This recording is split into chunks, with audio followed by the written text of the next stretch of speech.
मेरे ही कुल में हम्म, एक था, मुझसे थोड़ा सा ही बड़ा होगा। तो अब कॉल बच्चों की चीज़ नहीं है बिल्कुल भी। तो he did a lot of that for like 2 years, ऐसे कि भाई अब तो मैं आ गया हूँ, अब तो मेरे पास सब कुछ, अब तो मेरे पास पात्रता है इस चीज़ की करने की।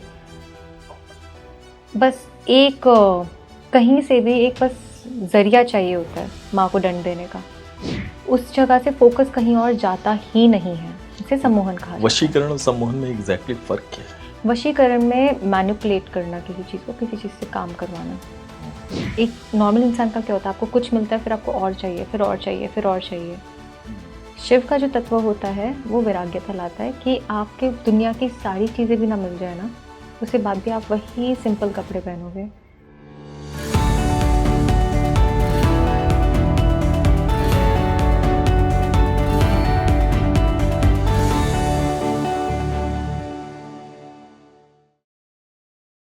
आज का शो बहुत बहुत मज़ेदार, बहुत रोमांच से भरा होने वाला है, क्योंकि आज हमारे साथ मौजूद हैं पैरासाइकोलॉजिस्ट अमीषा सिंह डैमा। आपका स्वागत है अमीषा इस हमारे स्पीकिंग क्रिकेट शो में। और दर्शकों के बहुत सारे सवाल हैं, कुछ हमारे भी सवाल हैं, तंत्रा संबंधित हैं और मारण विद्या से लेके जो षटकर्म हैं उससे संबंधित हैं। बहुत सारी ऐसी बातें हैं जिनके बारे में मिथ या अल्प ज्ञान या कम जानकारियों की वजह से लोग भ्रमित भी होते हैं। हम उनके बारे में बात करेंगे। हम मृत्यु पर भी कुछ बातें करने वाले हैं इस एपिसोड में। तो आपके साथ शुरू करते हैं, स्टार्ट करते हैं। अमीषा, षटकर्म, अविचार क्रिया, मारण मोहन उच्चाटन, विद्वेषण, सम्मोहन, वशीकरण जैसी क्रियाओं के बारे में समाज में बहुत नेगेटिव धारणा होती है कि इसे नेगेटिव कामों के लिए, मतलब लोगों का बुरा करने के लिए इस्तेमाल किया जाता है। और ऐसी धारणा तो होती है, लेकिन क्या ऐसी क्रियाएं अस्तित्व में भी होती हैं? सबसे बड़ा सवाल तो ये है जी। तो सबसे पहली चीज़ कि हाँ, ये सारी चीज़ें होती हैं, लेकिन नेगेटिव काम करने के लिए होती है ये ज़रूरी नहीं है।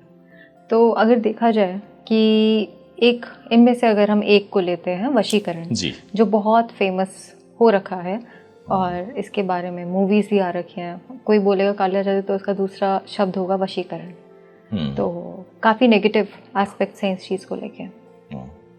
लेकिन आप जब तंत्र में आगे बढ़ते हो ना, और जब आपके गुरु आपको सिखाते हैं, कि जब गुरु परंपरा के थ्रू जब आप सीख रहे होते हो, बस वही फ़र्क है एक किताब से सीखने से और यूट्यूब में सीखने से और एक गुरु के अंदर सीखने से, कि under if you are taking any guidance.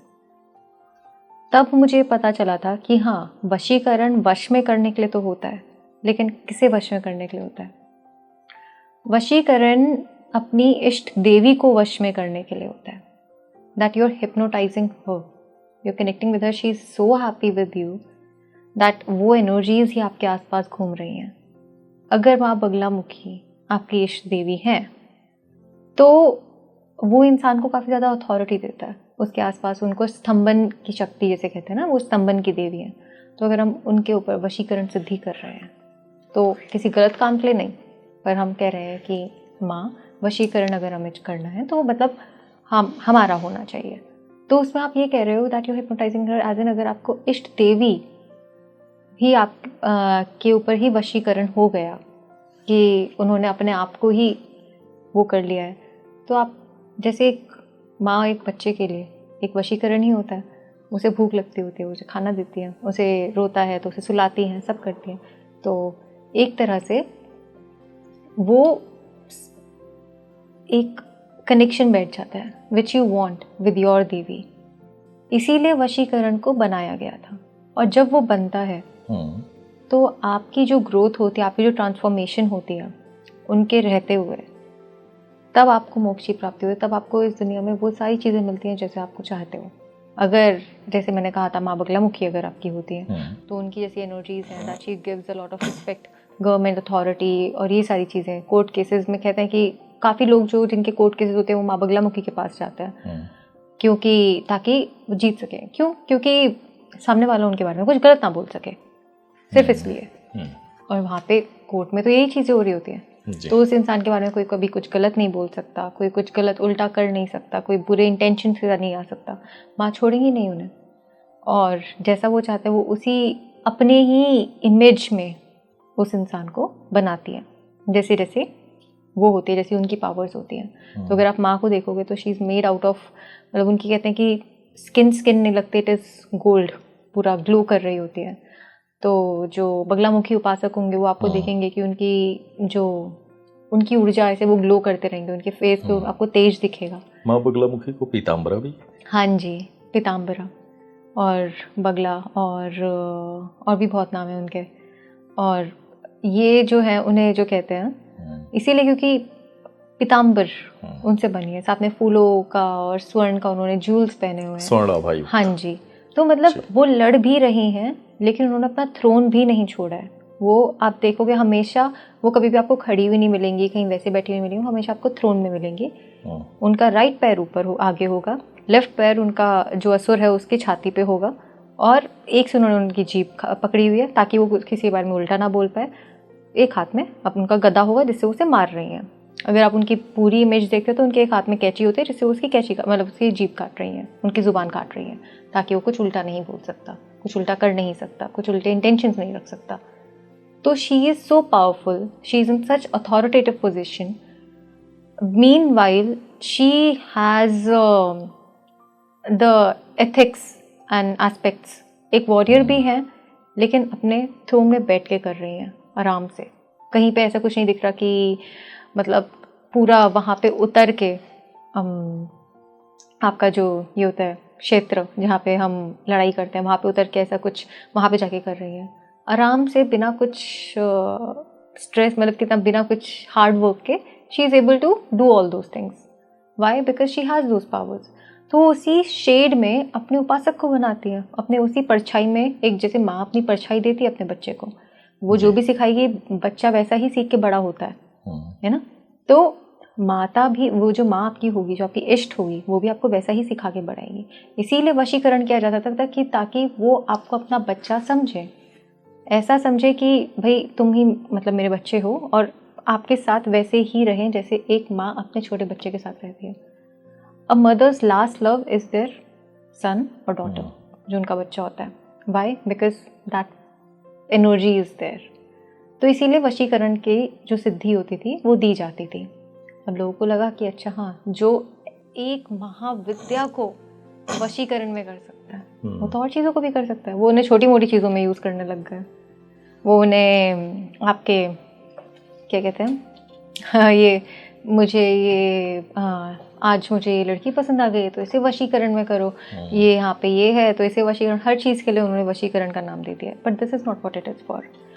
पूरी रियलिटी, अगर आप अपनी माँ को अपने वश में रखते हो, आपके वश में है, एक तरीके से सुनने में थोड़ा सा वैसा लग रहा है, पर वश एज एन एक माँ और बेटे बच्चे का जो स्नेह है, हाँ वैसा अगर है तो आपकी जो रियलिटी है वो वैसे ही अच्छी बना देगी। अब यहीं पे अगर आपका मारण आता है, मारण लोगों को लगता है किसी को मारने के लिए, और यूज़ भी वैसे होता है। कुछ होते हैं जो तांत्रिक जो नहीं समझते अच्छे और बुरे का, वो लगता है कि हाँ they are invincible, they can do anything because they have powers, जो आगे जाके ब्रह्म राक्षस भी बन सकते हैं। Very much possibility. मतलब अगर बुरे कामों के लिए इस्तेमाल किया तो शक्तियाँ दंड भी देंगी बहुत। मेरे ही कुल में एक था, मुझसे थोड़ा सा ही बड़ा होगा, तो अब कॉल बच्चों की चीज़ नहीं है बिल्कुल भी। और अगर आपको ऐसा लगता है कि आपके पास शक्तियाँ हैं और आप कुछ भी कर सकते हो जस्ट बिकॉज आपका अच्छा हो रहा है, तो आपका कुछ बुरा नहीं हो सकता जी, चाहे आप रूल्स फॉलो करो या ना करो, तो ऐसा नहीं है। तो अब कॉल में सबसे बड़ी चीज़ है दैट आप एक मतलब फीमेल्स की इज्जत करो, दूसरों की हेल्प करो, कुछ गलत कामों के लिए चीज़ें इस्तेमाल करो, क्योंकि आपके पास अगर ये शक्तियाँ आ रही है तो it is coming with the responsibility. और आप ये किसी गलत चीज़ में लेके जा रहे हो, किसी को हार्म करने के लिए, तो एक बार वो शक्ति पीछे मुड़ के आप पे भी वार करेगी। तो he did a lot of that for like 2 years, ऐसे कि भाई अब तो मैं आ गया हूँ, अब तो मेरे पास सब कुछ, अब तो मेरे पास पात्रता है इस चीज़ की करने की। बस एक कहीं से भी एक बस जरिया चाहिए होता है माँ को दंड देने का, वो मिल गया। माँ ने हाथ छोड़ दिया कि भाई तुम भोगो। Now at this point he is in jail for very heinous crimes which I don't know if कि क्या है, but for next 15 years he is in jail now. तो बस एक जरिया मिलना था कि किसी के थ्रू उसे दंड मिले, वही जो गलत शक्तियों के लिए यूज़ करा जा रहा है। Correct. So this is there. अगर आप इन चीज़ों में आगे, मतलब ये नहीं कि आप सब कुछ छोड़ छाड़ के कि भाई अब तो मैं कुछ भी कर सकता हूँ। असुर ऐसे ही तो करते थे, वो भगवानों की सिद्धियाँ करते थे, उनसे अपनी ब्लेसिंग्स लेते थे, उनसे वरदान लेते थे, उसके बाद उन्हें लगता था कि हम कुछ भी कर सकते हैं और फिर वो अजय और शक्तिशाली होने का भ्रम पैदा हो जाता जी, है, मतलब कि कुछ भी कर सकते हैं, जी, बुरे कर्मों में भी करेंगे तो कोई दंड नहीं देने वाला। फिर कुछ ना कुछ तरीके से तो जो देवता थे वो तो कोई ना कोई वे निकाल ही लेते थे। अब चाहे उन्हें मोहिनी का स्वरूप लेना पड़े, चाहे उन्हें माँ दुर्गा को जन्म देना पड़े या कैसे भी, पर अंत सबका आता है। अगर कोई भी आप इन चीज़ों में आते हो, अगर आप इनका बुरा यूज़ करते हो, तो किसी ना किसी तरह से वो पीछे मुड़ के आपकी तरफ ज़रूर देखेगा। अब हम मारण में आते हैं, तो इसकी मेन रीज़न ये थी कि आपके ईगो, अहंकार का मारण। उसके लिए एक इंसान का, अगर जब तक आप एक अहंकार को लेके अगर आप ये चीज़ सीख रहे हो, तो तब तक आपको इसकी विद्या का पूरा रूप आपके सामने नहीं आएगा, आप पूरी तरह से सीख नहीं पाओगे। बहुत डिफरेंट तरीके से आप बता रही हैं इन चीज़ों को। मेरा भी जब मैंने पहली बार सुना था, मुझे भी ये एब्जॉर्ब करने में बहुत ज़्यादा, मतलब इसीलिए ये चीज़ें होती है, मैंने अपने गुरु से पूछा था। और क्योंकि आपने वशीकरण का भी बताया, मारण का भी आप बता रही हैं, तो उनका स्वरूप, उनके बारे में जो डिस्क्रिप्शन है काफी इंटरेस्टिंग है जी, क्योंकि हम सुनते वही है जो दिखता है और जो थोड़ा बहुत चीज़ें, इसीलिए मैं आपको बता रही थी कि इनके बारे में, तो मेरे गुरु ने बोला था कि इसके बारे में शेयर करो लोगों से, उसकी सही मान्यता बताओ कि किस चीज़ के लिए यूज है, कि ताकि अगर आगे कोई सीख भी रहा है तो ये नहीं सोचा कि वो इन चीज़ों के लिए करना है, अगर वो सीख रहा है तो इसे सही कर्मों के लिए सीखे। सम्मोहन, ओशो जी ने, भगवान रजनीश जी ने बहुत अच्छी बात बताई थी कि एक मुर्गी के सामने अगर आप एक चौक लेके सीधी लाइन खींच दो तो वहीं पे घंटों तक वहीं पे ही रहेगी, हिलेगी नहीं वहाँ से। So it is, you can try that. तो इट इज़ नोन एज सम्मोहन। तो एक सम्मोहन सिद्धि होती है इसी में, जो हमारे कर्म होते हैं उसमें आप किसी को सम्मोहित कर लेते हो, तो आप उससे बात कर रहे हो या कुछ भी कर रहे हो, उनका उस जगह से फोकस कहीं और जाता ही नहीं है, इसे सम्मोहन कहा जाता है। वशीकरण और सम्मोहन में एग्जैक्टली फर्क क्या है? वशीकरण में मैनिपुलेट करना, किसी चीज़ को किसी चीज़ से काम करवाना। सम्मोहन में किसी का फोकस अपनी तरफ खींचना या फिर एक तरफ रखना किसी का फोकस, और दुनिया में और कोई कुछ चीज़ दिखती ही नहीं है। स्तंभन क्या है? स्तंभन किसी चीज़ को रोकना, स्तंभित कर देना। कुछ भी आ रहा है, जड़ बना देना। हाँ, ओके, वहीं पे रुक जाए। तो जैसे माँ बगलामुखी ने, जो जिस वो असुर की, वो बहुत शक्तिशाली था, जिसके लिए एक देवता, एक भगवान को, भगवान विष्णु को साधक बनना पड़ा उन्हें वो करने के लिए, खुश करने के लिए, ताकि वो आके लड़े। तो ताकतवर होगा तो वो इतने आराम से कैसे मार रही हैं? उन्होंने सबसे पहले उसका स्तंभन किया, वो वहीं रुक गया, वो ना तो अपना गदा हिला पा रहा है ना वो कुछ कर पा रहा है, उसके आराम से जीभ पकड़ी एंड मार दिया जी, क्योंकि सबसे पहले स्तंभन कर दिया तो वो इंसान अपने आप ही रुक गया। जो जहाँ है स्थिर हो जाए जी, अर्थ ये है जी, वो आपके अगेंस्ट कुछ कर ही नहीं पाएगा, इसीलिए उसे स्तंभन की शक्ति कहते हैं। आप साधना करोगे, आप किसी भी चीज़ के लिए एक बार बैठोगे, अगर आपको किसी चीज़ के लिए घंटों तक बैठना होगा, आपका बार बार दिमाग इधर या उधर जाएगा, कहीं ना कहीं आपका जो माइंड है वो कहीं ना कहीं आउट ऑफ फोकस होगा। तो अपने आप को सम्मोहित करने के लिए उस साधना से, या उससे कि मैं उस मंत्र के अलावा मेरा ध्यान कहीं और ना भटके, माया में कहीं और ना जाए, कुछ और ना मैं सोचने लगूँ, क्योंकि आप एक बार एक मंत्र का जाप करने लग जाओ, आप 1 मिनट के लिए करो, और ऐसा मत करने की कोई थॉट आई नहीं, आएगी, डेफिनेटली आएगी। कभी आप सोचो कि अभी मेरे को यहाँ जाना है, अच्छा अभी तो मेरे को खाना खाना है, अभी तो वो क्या कर रहा होगा, उससे पूछता हूँ, ये सारी थॉट्स आती हैं, मन का भटकना जी। तो सम्मोहन में आप अपने आप को सम्मोहित करते हो इन चीज़ों से हटाने के लिए अपना mind, and to focus yourself at one point. आकर्षण आपको आकर्षण की सिद्धि देती है, तो उसमें आप आकर्षित हो ऐसी साधनाओं से, ऐसे मंत्रों से, आपके अपने डिसिप्लिन से आपको आकर्षित हो आपका, क्योंकि काफ़ी ऐसी साधनाएं होती हैं जिसमें आप अपना जो अट्रैक्शन कहीं और नहीं लगा सकते, अपना ध्यान नहीं भटका सकते, आप को बहुत ज़्यादा फोकस में रहना होता है। तो उस समय आप ऐसी आकर्षण सिद्धियां करते हो जहाँ पे या तो माँ का आकर्षण आपकी तरफ हो या फिर आपका आकर्षण माँ की तरफ हो। तो ये सारी चीज़ें आपके खुद की पावर से यूज, और एक बार आपने ये सारी चीज़ें कर ली तो एनीवे आपकी रियलिटी चेंज होने वाली है। फिर आप क्यों उस चीज़ को किसी के हार्म के लिए यूज़ कर रहे हो? अगर कोई आपका दुश्मन कुछ आपके लिए कर ही नहीं रहा तो आप क्यों जाके उसका अलग से जाके मारण करोगे? है ना? स्तंभन से आपको ये सिद्धि मिल गई कि आसपास कोई भी अगर ऐसी कोई चीज़ है जो आके मुझे मेरी ग्रोथ रोक रही है या जो डिस्ट्रैक्ट कर रही है, हाँ, जो उसे वहीं हाँ जी, कोई भी ऑब्स्टिकल्स आ रहे हैं उसे वहीं पे ही रोक दो जी। तो अगर आपका कोई ऐसे एनिमी नहीं, मतलब कोई आ ही नहीं पा रहा है, आपकी कोई देवी ही नहीं लेके आने दे रही है, आपकी जो महाविद्या है वही आपको उन सबको रोक के रख रही है, तो आपको किसी का मारण करने की जरूरत नहीं है। आपको लोगों को वशीकरण में करने की जरूरत नहीं है। अगर आपकी चीज़ें आराम से हो रही हैं, जहाँ पे एक ऐसा संपूर्ण खुशहाल इन्वायरमेंट है कि सब आराम से खुश होकर रह रहे हैं, आपको आपके चीज़ें मिल रही हैं, आप, क्योंकि ये चीज़ें जब आप साधना करते हैं ना, इनमें शिव का एक जो मेन तत्व जो होता है वो वैराग्यता लाना होता है कि आप बार बार, एक नॉर्मल इंसान का क्या होता है, आपको कुछ मिलता है फिर आपको और चाहिए, फिर और चाहिए, फिर और चाहिए। शिव का जो तत्व होता है वो वैराग्यता लाता है कि आपके दुनिया की सारी चीज़ें भी ना मिल जाए ना, उसके बाद भी आप वही सिंपल कपड़े पहनोगे, वही सिंपल जगह पे सोगे, आपको वही सिंपल खाना खाना होगा। आसक्ति खत्म करता है। हाँ जी जी, तो वो वैराग्यता लाता है। तो धीरे धीरे जितना आप इतना बढ़ते जाओगे, आपको वैसे भी बहुत सारी चीज़ों की ज़रूरत होगी, नहीं कि मुझे ब्रांडेड कपड़े चाहिए, मुझे ये चाहिए, मुझे वो चाहिए, और साथ में वो नॉलेज आपको आ गई है, आसपास लोग आपको, you are fine with everything, तो वो किसी को वशीकरण में करने की ज़रूरत नहीं है, जो भी आपको है उसी टाइम ही आपको मिल जाता है जिसकी ज़रूरत है। और आपने अपने ईगो का तो मारण कर ही दिया है, क्योंकि ये जो भी चीज़ें होती है वो ईगो के थ्रू ही होते हैं कि मेरे को दूसरों को दिखाना है इसलिए मेरे को इतनी बड़ी गाड़ी चाहिए, आपको दूसरों को देना इसलिए आपको इस ब्रांड के कपड़े चाहिए, तो ईगो को आपने ऑलरेडी मार दिया, वो ऑलरेडी मर चुका है। आकर्षण आपके पास, अगर आपसे वो एक महाविद्या आकर्षित हो रही है जो इतनी पावरफुल है, तो दुनिया तो अपने आप ही आकर्षित होगी। तो ये चीज़ें हैं। विद्वेषण का क्या इस्तेमाल है? विद्वेषण किसी चीज़ को जड़ से उखाड़ना या किसी चीज़ में लड़ाई करवाना, या विद्वेषण दो चीज़ों को झगड़ना एक तरीके से।